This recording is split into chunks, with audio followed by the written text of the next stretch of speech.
Hello students, welcome back to elite tutors book solution.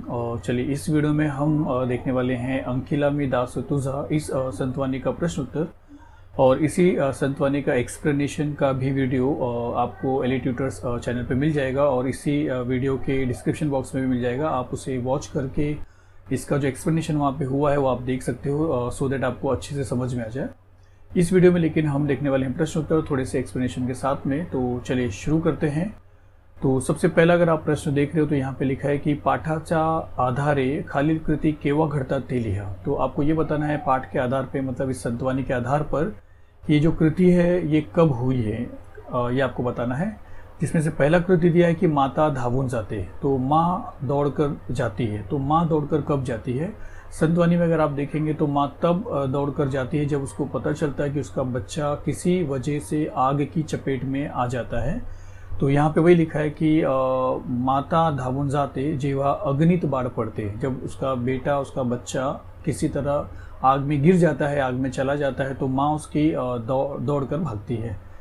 तो ये पहला प्रश्न है। इसके बाद देखते हैं दूसरा प्रश्न है कि पृथ्वीवर पक्षिणी झेपावते। तो पृथ्वी पे पक्षिणी जो है वो झेप क्यों लेती है, एक उड़ान, एक छलांग जो है वो नीचे की तरफ क्यों लेती है? तो अगर आप देखोगे इसमें संतवानी में, तो जब उसका बच्चा पेड़ के फांदे में से मतलब उसके ब्रांच पे से या घोंसले में से गिरने वाला होता है जमीन की तरफ, तब वो पक्षी उसकी तरफ भागती है। तो इसका आंसर यही है यहाँ पे कि पृथ्वीवर पक्षिणी झेपावते जेव्हा पेलू जमीनीवर पड़ते, जब उसका बच्चा जमीन पे गिरने वाला होता है तब वो उसकी तरफ उसको बचाने के लिए उसकी तरफ दौड़ती है। उसके बाद देखते हैं। तो देखिए तीसरा प्रश्न लिखा है कि गाय हम्बरत धावते। तो गाय जो है वो चिल्लाकर क्यों दौड़ती है, ये आपको बताना है। तो गाय का जो बच्चा होता है जब वो भूख से तड़पता है और वो भी आवाज़ से चिल्लाता है, तो गाय उसकी आवाज़ सुन के उसके पास दौड़ती है, ये हमने देखा है। तो इसके लिए इसका आंसर जो है वो है कि गाय हम्बरत धावते, कारण उसका ये है कि भूकेले वासरू पाहिल्यावर, मतलब भूखे हुए वासरू मतलब गाय के बच्चे, उनको देखने पे गाय उनके पास दौड़कर भागती है। चलिए इसके बाद देखते हैं। तो इसके बाद लास्ट है कि हरिणी चिंतित होते। तो हरिणी जो है, फीमेल हिरन जो है, वो चिंतित क्यों होती है? तो जब उसे पता चलता है कि जंगल में आग लग गई है तो और उसका बच्चा उसमें फंसा हो सकता है, मतलब फंस सकता है, तो उसको चिंता हो जाता है। तो उसका जो आंसर है वो यही है कि हरिणी चिंतित होते कारण कि पाडस वणव्यात अडकल्यावर, मतलब उसका जो पाडस है, उसका जो बच्चा है वो वणव्यात मतलब आग में फंस जाने की वजह से वो उससे चिंतित हो जाती है। तो चलिए ये फर्स्ट क्वेश्चन यहाँ पे फिनिश होता है। इसके बाद देखते हैं सेकंड क्वेश्चन। तो सेकंड क्वेश्चन देखिए क्या लिखा है कि आकृति पूर्ण करा। आपको एक आकृति दिया है, उसे आपको पूर्ण करना है।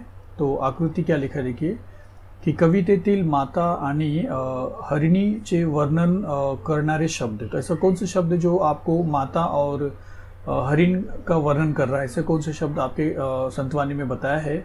तो अगर माता के लिए देखते हैं तो वो एक शब्द है कनवाड़ू, मतलब दयालु माँ। और अगर हरिणी के लिए देखेंगे तो अभी इसके पहले हमने देखा था चिंतित, तो वो वर्ड है चिंतित। उसके बाद चलते हैं इसके बाद वाले प्रश्न में, और वो है कि कौन ते लिहा। तो आपको बताना है कौन, और वो कौन किसके लिए पूछा। देखिए परमेश्वराचे दास। तो परमेश्वराचे दास इस संतवानी में कौन है? तो इस संतवानी को जिसने लिखा है वही परमेश्वर के दास है। तो इसका जो उत्तर है कि परमेश्वराचे दास कौन, तो उसका उत्तर है संत नामदेव। फिर उसके बाद चलते हैं इसके बाद वाला प्रश्न कि मेघाला विनवनी करनारा। तो मेघ को यानी बादलों को विनवनी यानी विनती कौन कर रहा है? कौन ये चाहता है कि बारिश बरस जाए और उसकी जो प्यास है वो बुझ जाए? तो हमने देखा था कि चातक एक ऐसा पक्षी है जो बारिश के पानी को पीकर जिंदा रहता है। तो जब तक वो बारिश का पानी नहीं होगा वो जिंदा नहीं रह पाएगा, इसलिए वो विनंती करता है। और इसीलिए इसका जो आंसर है कि मेघालय विनवनी करनारा कौन है, तो उसका आंसर है चातक पक्षी, मतलब चातक आपको लिखना है। चलिए इसके बाद थर्ड क्वेश्चन के बाद देखते हैं फोर्थ क्वेश्चन। तो देखिए फोर्थ क्वेश्चन है काव्य सौंदर्य। तो आपको इसमें जो पहला प्रश्न पूछा है कि वो है कि खालील ओळींचे रस ग्रहण करा। तो ये जो ओड़ी दिया है इसका आपको रस ग्रहण करना है। तो ओड़ी क्या है पहले वो देखते हैं और रस ग्रहण किस तरह करना है वो देखेंगे। तो ओड़ी में क्या लिखा कि सवेची झेपावे पक्षिणी पिली पडताची धरणी भूकेले वत्सारावे धेनु हुंबरत धावे। तो हमने इसका मीनिंग ऑलरेडी समझाया है वीडियो लेसन में। यहाँ पे सिर्फ आपको रस ग्रहण करना है। तो रस ग्रहण करने के लिए आपको इस ओड़ी के 3 मुद्दों पे आपको करना पड़ेगा और ये बोर्ड एग्जाम में 4 मार्क्स के लिए आता है। चलिए हम देखते हैं। तो जो पहला मुद्दा रहेगा वो आपका है आशय सौंदर्य, जिसमें आपको ये बताना है कि ये ओडी कहाँ से लिया गया है, इसके राइटर कौन है, और फिर इसमें जो राइटर है उनकी आशा क्या है या उन्होंने क्या व्यक्त किया है वो आपको बताना है। तो यहाँ पे देखते हैं कि पहला कि वारकरी संप्रदायातील कवी संत नामदेव। तो आप पता है हमने जब किया था ये पाठ, तो वारकरी संप्रदायातील कवी संत नामदेव यांच्या अंकिला मी दास तुझा हा अभंग आहे। तो ये अभंग जो है ये किसका है? ये एक वारकरी संप्रदाय के एक महान कवि, संत कवि जिनका नाम है संत नामदेव। तो ये अभंग उनके द्वारा लिखा हुआ है और आगे लिखा है कि मायेची नित्य पखरण देवाने आपल्यावर करावी। तो ममता का हर वक्त जो कृपा है वो हमारे ऊपर देव करते रहे, और हा आशय या कवितेतून विविध उदाहरणांतून व्यक्त होतो। तो ये आशा इस अभंग में अलग अलग उदाहरण से संत नामदेव बताते हैं। तो ये है आपका आशय सौंदर्य। और इसके बाद जो आपको लिखना दूसरा पद वो है काव्य सौंदर्य, जिसमें आपको ये 2 ओवी दिए है, जो 2 पंक्ति दिया है, इसका आपको अर्थ लिखना है। तो यहाँ पे हम लिखते हैं की प्रस्तुत 2 चरणांमध्ये आपले पिल्लू फांदीवरून पडताना जेव्हा पक्षीनी पाहते तेव्हा त्यांचे रक्षण करताना ती वेगाने जमिनीवर झेप घेत पिलाला वाचवते। तो इसका मीनिंग वही है कि जब पक्षी अपने बच्चे को देखती है कि वो ब्रांचेस पे से गिरने वाला है, झाड़ पे से या झाड़ के ब्रांचेस पे से समझिए या घोंसले पे से समझिए, तो वो तुरंत ही क्या करती है, एक ज़मीन की तरफ झेप लेती है ताकि वो उसे बचा सके। और आगे जो लिखा है वो देखते हैं भुकेले वत्सरावे का कि तेव्हा त्या वासरा यहाँ पे कि तसेच वासरू जेव्हा भुकेले होते, और उसी तरह जब गाय का बच्चा जब भूख से तड़पता है तेव्हा त्या वासराची आई, मतलब उस बच्चों की आई मतलब गाय त्याकडे धाव घेते, उसकी तरफ दौड़ती है। और हे उदाहरण दिया है, ये 2 उदाहरण दिया है। तो हे उदाहरण देताना संत नामदेव म्हणतात त्याप्रमाणे हे परमेश्वरा तू माझ्या प्रत्येक कार्यात धाव घे, और उसी तरह हे परमेश्वर तू भी मेरे हर काम में मदद कर। इस तरह यहाँ पे आशा उम्मीद किया है। तो ये काव्य सौंदर्य हो गया। इसके बाद लास्ट आपको एक पद और लिखना है मुद्दा, तो वो है भाषिक वैशिष्ट्य। तो इसमें किस तरीके के भाषा का उपयोग है, कोई स्पेशल चीज़ है वो आपको बताना है। तो यहाँ पे हम देखते हैं कि आपल्या नित्याच्या जीवनातील, यानी हमारी जो रोज़ की ज़िंदगी होती है जीवनातील उदाहरणांनी नामदेवांनी, तो उसी उदाहरण का, रोज़ की ज़िंदगी के उदाहरण को संत नामदेव ने इस संतवाणी में बताया है साध्या समर्पक भाषेचा, और उसका भी उपयोग उन्होंने साधे और समर्पक समझने जैसे भाषा का रचना किया है, ऐसा भाषा का उपयोग किया है, अपना करुण रस व्यक्त किया है। और इस भाषा के माध्यम में उन्होंने अपना करुण रस व्यक्त किया है।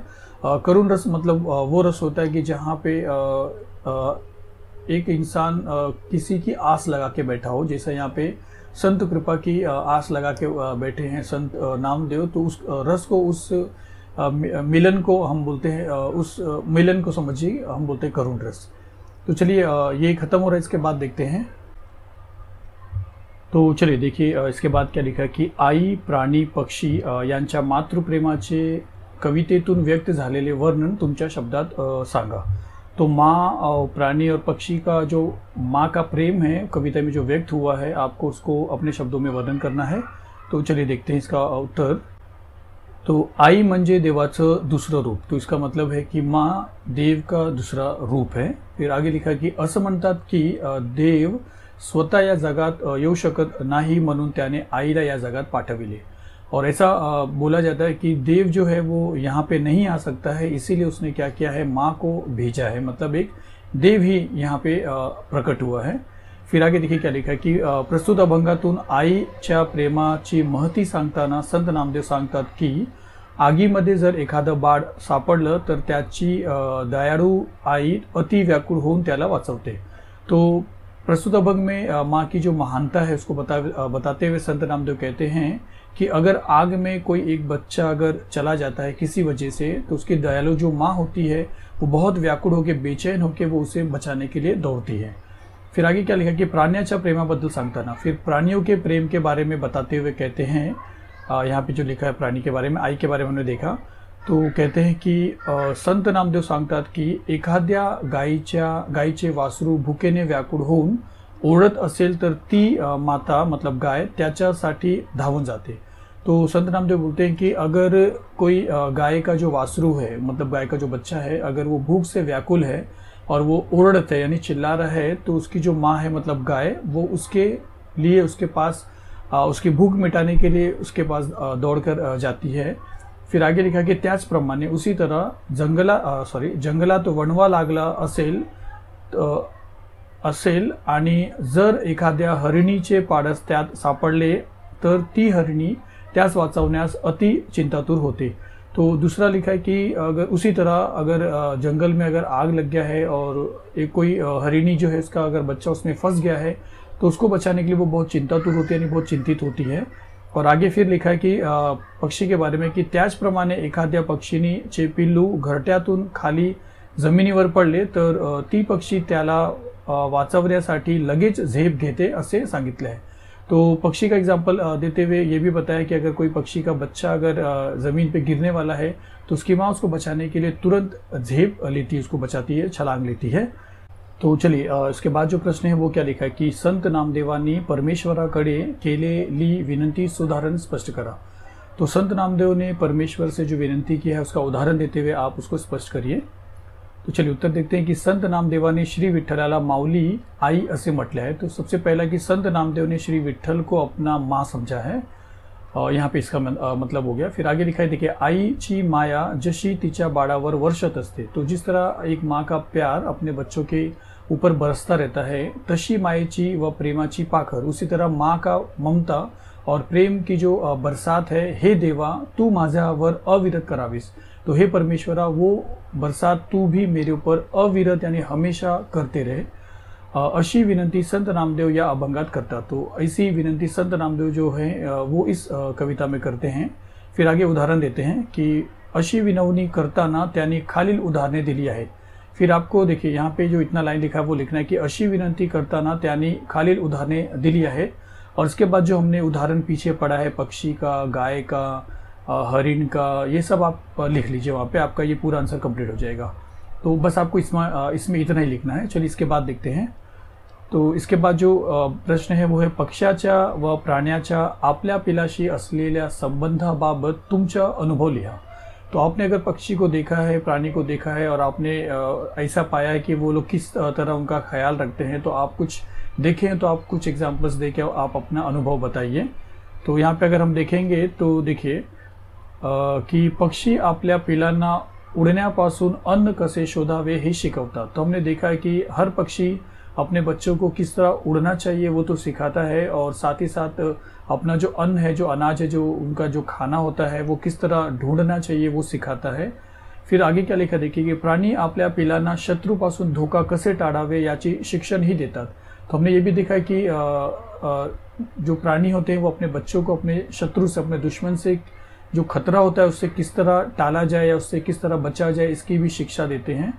फिर आगे एक एग्जाम्पल है कि बाळ डॉल्फिन 5 वर्षापर्यंत त्यांच्या आईजवळ राहते। तो डॉल्फिन का जो बच्चा होता है वो अपने माँ के साथ 5 सालों तक रहता है। तो आप समझिए कितना वो माँ जो है ख्याल रखती है अपने बच्चे की।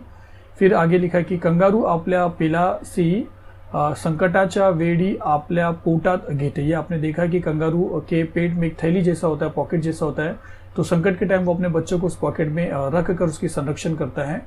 फिर देखिए कोंबडी आपल्या पिलांची काळजी घेते। तो मुर्गी जो है वो अपने बच्चों की किस तरह फिक्र करती है, आपने देखा भी रहेगा किस तरह वो दौड़कर मारने के लिए आती है हमारे पास, और त्यांना चोचीने निवडून धान्य खाऊ घालते, और वो अपने छोटे छोटे बच्चों को चोच से जो दाना होता है वो चुनकर वो उनको भी खिलाती है। तो इस तरीके से हमको पता चलता है कि हर पक्षी या हर प्राणी अपने बच्चों का किस तरह देख रेख करता है, उनका संबंध किस तरह होता है। तो चलिए पाठ में इतना ही था, पाठ में मतलब कवि संतवाणी में इतना ही था। आपको मैं फिर से बता रहा हूँ, इसका हमने एक्सप्लेनेशन किया है ऑलरेडी दूसरे वीडियो में, आप उसको देख लीजिए, और चैनल के नीचे आपको उसका लिंक भी मिल जाएगा। तो चलिए मिलते हैं अगले वीडियो में। Thank you very much.